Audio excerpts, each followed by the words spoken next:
The last rays of sunset painted the Pacific waters in shades of crimson as Lieutenant Commander Joseph Rochefort stared at the intercepted Japanese naval codes before him. Dark circles underneath his eyes betrayed countless sleepless nights in the basement of the Combat Intelligence Unit at Pearl Harbor. It was early May 1942, barely 6 months after the devastating Japanese attack that had crippled the American Pacific Fleet. The United States was reeling, and the Empire of Japan seemed unstoppable.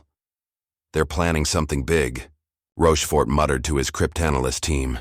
"Something that could end this war before we've truly begun to fight." The atmosphere in the cramped, humid basement, affectionately nicknamed the dungeon by those who worked there, was thick with tension. Intelligence reports had been flooding in from across the Pacific. The Japanese had steamrolled through the Philippines, captured Singapore, seized control of the Dutch East Indies, and were now threatening Australia. The string of defeats had demoralized the American public and military alike. Admiral Chester Nimitz, Commander-in-Chief of the Pacific Fleet, received Rochefort's preliminary report with a grave expression. "You're certain about this?" he asked, studying the map where Rochefort had marked the probable Japanese target with a circle. "Reasonably certain, sir," Rochefort replied. "They keep referring to Objective AF in their transmissions. We believe AF is Midway. According to reports from the Naval History and Heritage Command, this critical breakthrough came when Rochefort suggested a ruse, having Midway send an uncoded message claiming their freshwater distillation plant had broken down.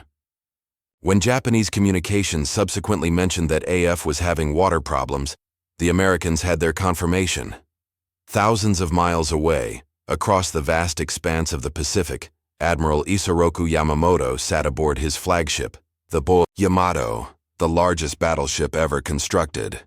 His plan was elegant in its simplicity and devastating in its potential impact. The Imperial Japanese Navy would draw out what remained of America's carriers by threatening Midway Atoll, then annihilate them with an overwhelming force. With the American carrier fleet destroyed, Hawaii would be exposed, and Japan could dictate terms to a devastated United States. "This battle will decide the fate of our empire," Yamamoto told his staff officers. Though he had studied at Harvard and served as naval attaché in Washington, giving him profound respect for American industrial capacity, he believed that a decisive enough blow could break American resolve. Back at Pearl Harbor, the repair crews worked day and night. The harbor still bore the scars of December 7th, with the twisted hulks of battleships serving as grim reminders of American unpreparedness. Oil still seeped from the sunken wrecks, creating rainbow-hued slicks on the water's surface. But, amid this scene of destruction, 3 ships were conspicuously absent during the attack: the aircraft carriers Enterprise, Lexington, and Saratoga. These vessels would now carry the burden of America's hopes. Admiral Nimitz faced an agonizing decision. Intelligence suggested the Japanese were sending an overwhelming force: 4 aircraft carriers, 7 battleships, and dozens of support vessels. Against this armada, he could field only 3 carriers: Enterprise, Hornet, and Yorktown. The latter had been badly damaged in the recent Battle of the Coral Sea and required months of repairs. "We need Yorktown," Nimitz declared. "Tell the yard to patch her up in 72 hours instead of 3 months." The dockyards erupted in a frenzy of activity. Thousands of workers swarmed over the wounded carrier, welding damaged bulkheads, replacing electrical systems, and reinforcing the flight deck. The impossible deadline approached as sailors and civilians worked alongside each other, grabbing catnaps where they could before returning to their tasks. Lieutenant Richard Best, a dive bomber pilot assigned to the Enterprise, wrote in his journal, "There's a strange feeling among us. We've been on the defensive for so long, but now for once we know what's coming. We just don't know if we're ready for it." As May turned to June 1942, 3 American carriers slipped out of Pearl Harbor on separate routes, converging on a patch of ocean northeast of Midway Atoll. The fate of the Pacific War, perhaps the fate of the entire world, hung in the balance as these ships carried America's dwindling hopes into what would become one of the most decisive naval battles in history. The vastness of the Pacific Ocean swallowed the American task forces as they steamed toward their rendezvous point. Aboard the USS Enterprise, Admiral Raymond Spruance paced the flag bridge, A methodical, analytical officer with no previous carrier experience, Spruance had been thrust into command following the illness of Admiral William Halsey. The weight of command pressed down upon his shoulders with every passing hour. Visibility, he asked his meteorological officer. Patchy cloud cover expected for the next 48 hours, sir. Squalls in the morning. Spruance nodded. The weather could work both for and against them. Cloud cover might conceal their approach, but it could also make finding the Japanese fleet more difficult. Every decision now carried tremendous consequences. Meanwhile, aboard the hastily repaired Yorktown, Chief Engineer Lieutenant Commander John Ford supervised the final checks on the vessel's engines. The ship still bore the scars of the Coral Sea engagement, with temporary patches covering damaged sections and certain compartments sealed off entirely. The 3-month repair job had been compressed into 3 miraculous days, through the round-the-clock efforts of over 1,400 shipyard workers. "She's not pretty," Ford remarked to Captain Elliot Buckmaster, "but she'll fight." The rapid repair of Yorktown represents one of the most remarkable feats of naval engineering in the war. As documented in the Naval Institute proceedings, workers constructed entire new sections of the ship off-site and hoisted them into place to save time, an innovation that would later become standard practice. The air groups practiced incessantly during the approach to Midway. Dive bomber pilots rehearsed their steep attack angles, torpedo squadrons practiced their dangerously exposed low-level approaches, and fighter pilots drilled defensive formations. Many of the pilots were inexperienced replacements for those lost during the preceding months of desperate combat. Ensign George Gay of Torpedo Squadron 8 wrote a letter to his parents the night before the expected engagement. "By the time you receive this, you'll know whether we succeeded or failed. Either way, know that I did my duty as best I could." More than 1,000 miles to the west, the Imperial Japanese Navy's first carrier striking force, the Kido Butai, approached Midway with supreme confidence. Vice Admiral Chuichi Nagumo, the force commander, had led the devastating attack on Pearl Harbor and followed it with a string of unbroken victories across the Pacific. His 4 fleet carriers, Akagi, Kaga, Soryu, and Hiryu, had dominated every engagement they entered. On the flag bridge of the Akagi, Nagumo's chief of staff, Captain Ryunosuke Kusaka, presented the final attack plans. "We will launch our first airstrike against Midway at dawn," he explained. "Once American carriers appear to defend the island, our reserve aircraft will be armed with torpedoes and armor-piercing bombs to destroy them." Nagumo nodded his approval. The plan was sound, a refinement of tactics that had worked flawlessly throughout the opening months of the war. The Americans would be reacting to Japanese moves, fighting on Japanese terms. What neither Nagumo nor Yamamoto knew was that their elaborate trap had become a trap for themselves. Their complex plan involved multiple force groups separated by hundreds of miles, operating under strict radio silence. This dispersal of forces, designed to confuse the Americans, would ultimately prevent the Japanese from concentrating their superior numbers when it mattered most. As night fell on June 3, 1942, both fleets continued their approach. Neither had yet detected the other. On Midway itself, a mixed force of Marines, Army Air Forces personnel, and Navy units prepared their defenses. The tiny atoll had been transformed into a fortress, with every available aircraft positioned to respond to the expected Japanese attack. Commander Logan Ramsey, Midway's air officer, addressed his pilots. "Gentlemen, you will be facing the most experienced naval aviators in the world tomorrow. They've never been defeated. Your job is to change that record." The thousands of men spread across thousands of square miles of ocean tried to rest before the coming battle. Some wrote letters home, others cleaned their weapons or checked equipment. Many simply stared into the darkness, contemplating what dawn would bring. Aboard the Enterprise, Lieutenant Commander Wade McCluskey, the Air Group commander, studied the weather reports and reconnaissance plans one final time. The coming day would require perfect coordination between search planes, attack aircraft, and the ships themselves. The margin for error was non-existent. As midnight passed and June 4, 1942 began, the pieces were in position for what would become a pivotal moment in the Pacific War, a battle that would demonstrate how quickly fortune could change and how thin the line between triumph and disaster truly was in the merciless arena of carrier warfare. Dawn broke over the Pacific on June 4, 1942, painting the scattered clouds in hues of pink and gold. At precisely 4:28 a.m., the first Japanese aircraft roared down the deck of the Akagi.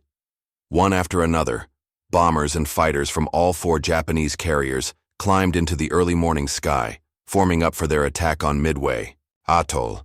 Below them, the mighty Kido Butai, the most experienced carrier force in the world, continued its advance, unchallenged and seemingly invincible. Vice Admiral Nagumo watched with satisfaction as the last planes disappeared into the distance. First phase proceeding as planned, he noted in the combat log. On Midway, radar operators detected the incoming Japanese strike when it was still 100 miles out. Air raid sirens wailed across the tiny atoll as Marines raced to their battle. Stations and pilots scrambled to their aircraft. When the Japanese formation appeared overhead at 6:16 a.m., they encountered fierce resistance. Anti-aircraft fire filled the sky while Midway's motley collection of fighters, obsolete Brewster Buffaloes and a handful of Wildcats, attempted to intercept the attackers. The Japanese bombers struck with precision, cratering Midway's runways and setting fuel tanks ablaze. Black smoke billowed thousands of feet into the air, visible from miles away. But despite the destruction, the Japanese strike leader radioed an ominous message back to Nagumo. Second attack necessary. War correspondent Robert Casey of the Chicago Daily News, who witnessed the raid from a foxhole on Eastern Island, later wrote, "The earth literally shook beneath us. The sound was beyond description, a physical force that pounded against your chest and eardrums. When it ended and we emerged, Midway looked like a different place entirely." This moment marked the first critical turning point of the battle. Nagumo, following standard doctrine, had held back half his aircraft armed with torpedoes in case American carriers were discovered. Now he faced a difficult decision: rearm these reserve planes with bombs for a second strike on Midway, or maintain them in their current configuration to deal with the American fleet, if it appeared. At 7:15 a.m., as Nagumo contemplated this dilemma, a Japanese scout plane reported sighting American ships. Initially unclear in its report, the scout provided an update at 7:28 a.m. Enemy carriers sighted. Nagumo immediately ordered the reserve aircraft to be rearmed with torpedoes for ship attacks. But on the hangar decks below, crews were in the midst of switching these same planes from torpedoes to bombs. The decks were cluttered with ordnance and fuel lines, creating a dangerously volatile environment as they now had to reverse the entire process. Meanwhile, American forces had launched their own attacks. From Midway came antiquated torpedo planes and flying fortress bombers. From the American carriers came 3 separate torpedo squadrons, from Hornet, Enterprise, and Yorktown. Flying the obsolete TBD Devastator, these torpedo bombers were slow, under-armored, and required a long level approach to launch their weapons. Torpedo Squadron 8 from the Hornet, led by Lieutenant Commander John Waldron, was the first to locate the Japanese carriers. Without fighter escort and facing the elite Japanese Zero fighters, the result was devastating. One by one, the 15 torpedoes planes were shot down in flames. Only Ensign George Gay's aircraft managed to launch its torpedo before being hit, and Gay himself was the squadron's lone survivor, floating in the ocean amidst the burning wreckage of his comrades' planes. Similar fates befell the torpedo squadrons, from Enterprise and Yorktown. In a span of just 15 minutes, 41 of the 45 American torpedo planes were destroyed without scoring a single hit on the Japanese carriers. Lieutenant Commander Robert Ely, one of the few torpedo plane pilots to survive, later wrote, "We flew straight into the jaws of death knowing our chances were slim. But we had to try. Someone had to make them keep their heads down." This sacrifice, though seemingly futile, created the battle's second critical turning point. The Japanese combat air patrol had been drawn down to wave-top level to intercept the torpedo planes, and in the confusion of continuous attacks from different directions, they had neglected to restore their altitude coverage. At precisely 10:25 a.m., Lieutenant Commander Wade McCluskey, leading Enterprise's dive bombers, peered through a break in the clouds and spotted a lone Japanese destroyer steaming at full speed.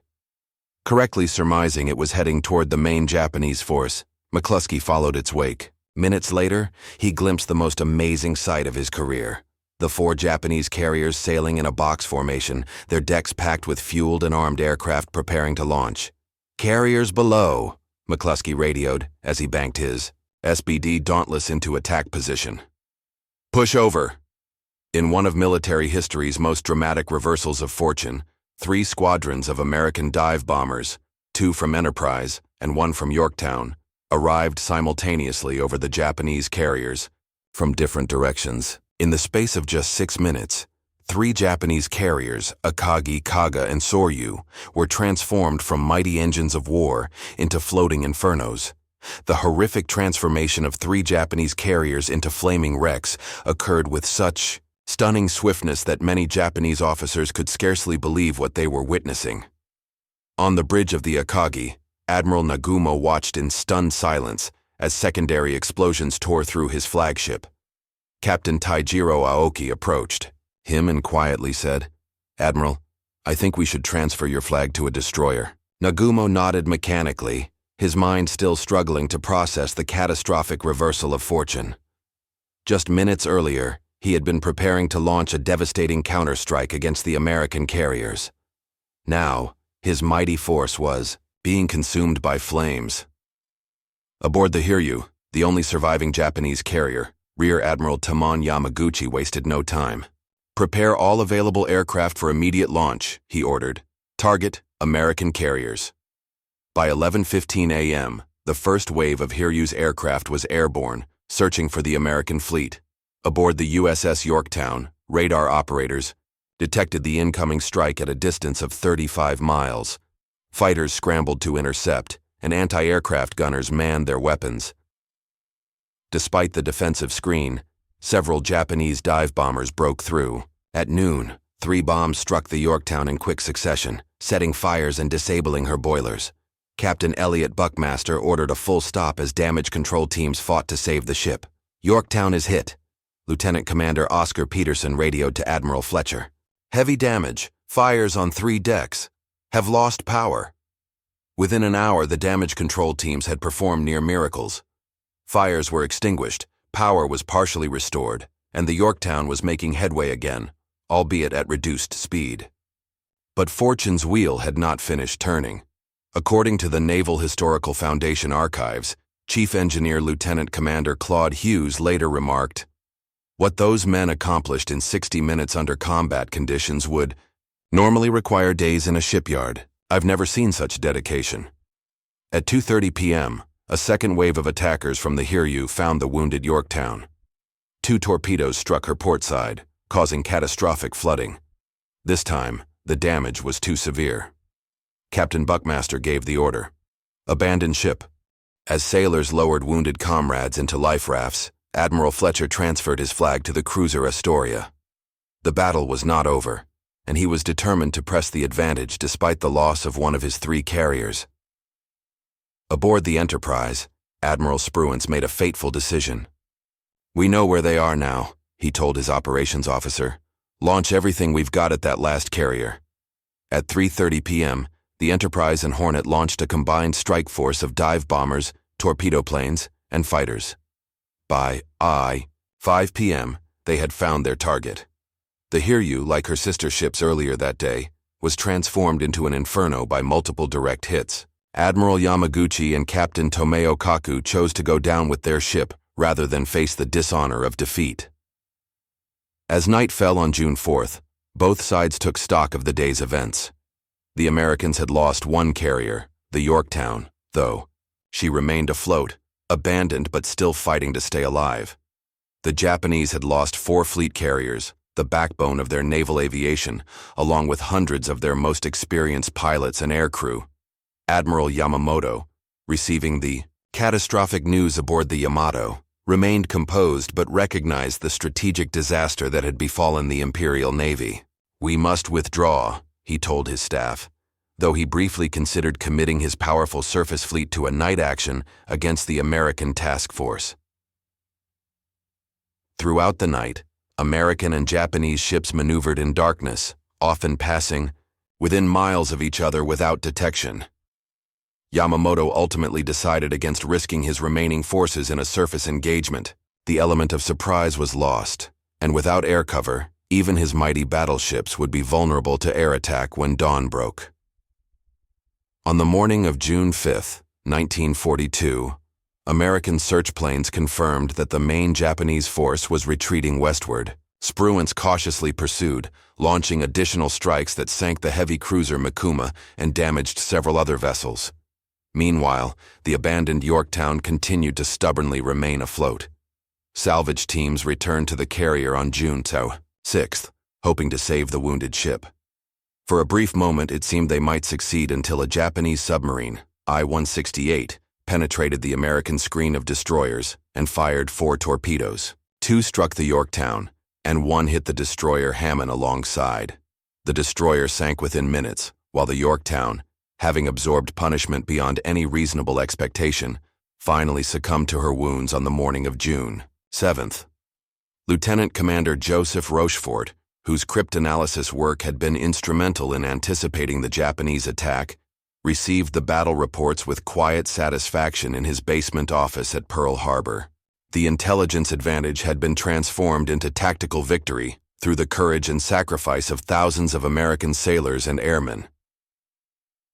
As dawn broke on June 7, 1942, the Pacific waters closed over the bow of the USS Yorktown. The once proud carrier slipped beneath the waves, taking with her the evidence of American vulnerability, but leaving behind a legacy of tenacity that would define the coming campaign. Nearby, a destroyer's crew stood at attention, rendering honors, as their fallen comrade disappeared from view. Back in Pearl Harbor, Admiral Nimitz dictated a message to the Pacific Fleet. The Battle of Midway has been won. Against overwhelming odds, our forces have inflicted a decisive defeat upon the enemy. The full magnitude of the American victory would not be immediately apparent to the public. Military censorship limited the details released, and the focus remained on the continuing struggle across the Pacific. But within the closed corridors of Naval Command, the significance was unmistakable. Japan had lost 4 fleet carriers, Akagi, Kaga, Soryu, and Hiryu, along with 332 aircraft and over 3,000 experienced personnel, including many irreplaceable veteran pilots. Commander Mitsuo Fuchida, who had led the Pearl Harbor attack 6 months earlier and who survived the Akagi's destruction at Midway, later wrote, "Our losses were catastrophic and unbelievable. We had never imagined that mobile carrier forces could suffer such devastating damage in so short a time span." In Tokyo, the Imperial Navy faced the difficult task of explaining the defeat to Emperor Hirohito. The official announcement to the Japanese public mentioned only that the Imperial forces engaged the enemy in the vicinity of Midway, inflicting considerable damage while suffering some losses. This deliberate obfuscation reflected the shock that reverberated through the Japanese High Command.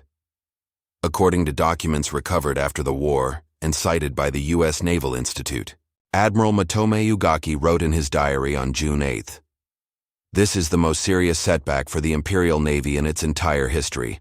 We must fundamentally reconsider our strategy for the entire war." For Americans, who had endured 6 months of retreat, defeat, and humiliation across the Pacific, Midway represented the first glimmer of hope that the tide could turn. President Franklin D. Roosevelt, though privately elated, maintained a measured public stance, warning against overconfidence while privately telling his military advisors, "This is the turning point." The strategic implications were profound. Japan's plan to isolate Australia by seizing New Caledonia, Fiji, and Samoa was immediately abandoned. The planned invasion of Midway itself was cancelled. Perhaps most significantly, Japan lost the strategic initiative in the Pacific and would never regain it. Lieutenant Richard Best, one of the dive bomber pilots who had scored direct hits on both the Akagi and Hiryu, summarized the battle's impact. "We went from being hunted to being hunters in the space of 6 minutes." The families of those lost received telegrams in the weeks that followed. For Ensign William Esder's parents in San Francisco, the message was painfully brief. "The Navy Department deeply regrets to inform you that your son, Ensign William Esders, USN, is missing in action in the performance of his duty and in the service of his country." For every tale of heroism recognized with medals and commendations, dozens more went unacknowledged. The mechanics who worked through the night to ready aircraft for battle, the damage control parties who fought fires while surrounded by exploding ammunition, the radio operators who maintained vital communications under fire, all played crucial roles that collectively determined the outcome. Admiral Nimitz recognized the diverse contributions in his official report. The battle was won by the initiative, resourcefulness, and courage of individual Americans who stepped forward when circumstances demanded. In the weeks following Midway, American industrial capacity, the sleeping giant that Admiral Yamamoto had feared awakening with the Pearl Harbor attack, began to make its presence felt. New Essex-class aircraft carriers were under construction in shipyards across America, each more powerful than any carrier in the pre-war fleet. New aircraft designs were entering service, superior to their Japanese counterparts, and newly trained pilots were arriving in the Pacific in increasing numbers. Meanwhile, Japan could not replace its losses. Each carrier sunk represented years of construction time that Japan's limited industrial base could not afford. Each experienced pilot lost took with him thousands of flight hours of experience that new recruits couldn't match. The qualitative advantage that Japan had enjoyed in the war's opening months had been squandered at Midway. By July 1942, American forces had shifted to the offensive with landings on Guadalcanal in the Solomon Islands. The brutal campaign that followed would stretch into 1943, but the strategic initiative had irrevocably shifted. Japan would fight defensive battles for the remainder of the war, gradually retreating across the vast Pacific expanse it had conquered so quickly. For the men who fought at Midway, the battle's significance extended beyond strategic calculations. They had witnessed American resilience in its rawest form, rising from the ashes of defeat to achieve what had seemed impossible just months before. On a crisp autumn day in 1945, 3 years after the Battle of Midway, Admiral Chester Nimitz stood on the deck of the battleship USS Missouri in Tokyo Bay, watching as Japanese representatives signed the documents of surrender. The path from Midway to this moment had been long and bloody, winding through places whose names were once obscure, but now etched permanently in American military history: Guadalcanal, Tarawa, Saipan, Leyte Gulf, Iwo Jima, Okinawa. As the ceremony concluded, Nimitz's thoughts drifted back to those crucial days in June 1942, when the outcome had balanced on a knife's edge. Midway was the turning point, he remarked to a staff officer nearby. Everything that followed was made possible by what those men achieved there. The Battle of Midway quickly entered American naval lore, studied intensively at the Naval War College and other military institutions. Its lessons shaped doctrine, strategy, and tactics for generations to come. The battle demonstrated the decisive role of intelligence, the vulnerability of aircraft carriers, the importance of damage control, and the critical factor of timing in carrier operations. Joseph Rochefort, whose cryptanalytic work had been instrumental in the victory, received little public recognition during the war. Bureaucratic rivalries within naval intelligence led to his reassignment from Pearl Harbor to a floating dry dock in San Francisco, a stunning demotion for the man who had helped make the Midway victory possible.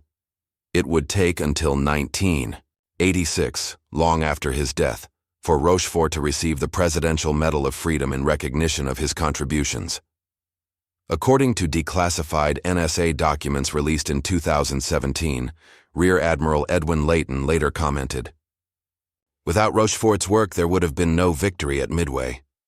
The course of the Pacific War, perhaps the entire World War, would have been dramatically different. The physical scars of battle gradually healed, but the memory remained." In 1949, Hollywood produced Task Force, one of the first films to depict the battle. Though heavily fictionalized, more accurate portrayals would follow, culminating in the 1976 epic Midway, starring Charlton Heston and Henry Fonda, which brought the drama of those fateful days to new generations of Americans. For Japan, Midway represented not just a tactical defeat, but a strategic catastrophe whose full implications only became clear with time. Admiral Yamamoto, who had warned his government about the risks of war with America, continued to lead the combined fleet, until April 1943, when American codebreakers intercepted plans for his inspection tour of forward bases. By 38, Lightning fighters ambushed his transport plane over Bougainville, killing Japan's greatest naval strategist, another testament to the power of intelligence that had been demonstrated at Midway. The American carriers that fought at Midway had varied fates. The Enterprise, nicknamed the Big E, became the most decorated U.S. Navy ship of World War II, participating in more major actions against Japan than any other American vessel. When she was finally decommissioned after the war, sailors openly wept as they departed her decks for the last time. The Hornet was lost during the Solomon Islands campaign, sunk at the Battle of Santa Cruz in October 1942, and the Yorktown's name was carried forward by a new Essex-class carrier commissioned in 1943. The human legacy proved equally enduring. Lieutenant Commander Wade McCluskey, whose decision to follow the Japanese destroyer led to the discovery of the enemy carriers, rose to the rank of Rear Admiral. Richard Best, whose perfect bombing run helped sink the Akagi, developed tuberculosis from breathing smoke and fumes during the battle and spent the rest of the war in a naval hospital. Ensign George Gay, the sole survivor of Torpedo Squadron 8, toured America selling war bonds, his harrowing story inspiring millions. In 1967, on the 25th anniversary of the battle, survivors from both sides gathered on Midway Atoll. Former enemies now stood together as aging veterans, many meeting their counterparts for the first time. Mitsuo Fuchida, who had survived the destruction of the Akagi, shook hands with American pilots who had delivered the fatal bombs to his ship. "We were doing our duty, as were you," he told them. "Now we must ensure such conflicts never happen again." The strategic legacy of Midway extended far beyond World War II. The battle confirmed the aircraft carrier's emergence as the dominant naval weapon of the 20th century, replacing the battleship that had reigned supreme for decades. This transformation shaped naval construction, tactics, and strategy throughout the Cold War and beyond. For ordinary Americans in the dark days of 1942, Midway provided something equally valuable: hope. After months of defeats and retreats, the victory demonstrated that America could not only withstand Japan's best punch, but deliver a devastating counterblow. It revealed the resilience that would ultimately carry the nation through to final victory 3 years later. As the sun sets over the now peaceful waters near Midway Atoll, the tiny landmass appears much as it did 8 decades ago. Few physical reminders of the momentous battle remain visible. But beneath the waves, the wrecks of ships and aircraft stand as silent memorials to those who fought there, Americans and Japanese alike, whose courage, sacrifice, and determination shaped the course of history during 6 fateful days in June 1942. Admiral Nimitz perhaps best summarized Midway's enduring legacy when he said, "Midway showed not just what our Navy could achieve, but what Americans could accomplish when facing overwhelming odds with determination, intelligence, and courage. That is a lesson that transcends any single battle or war."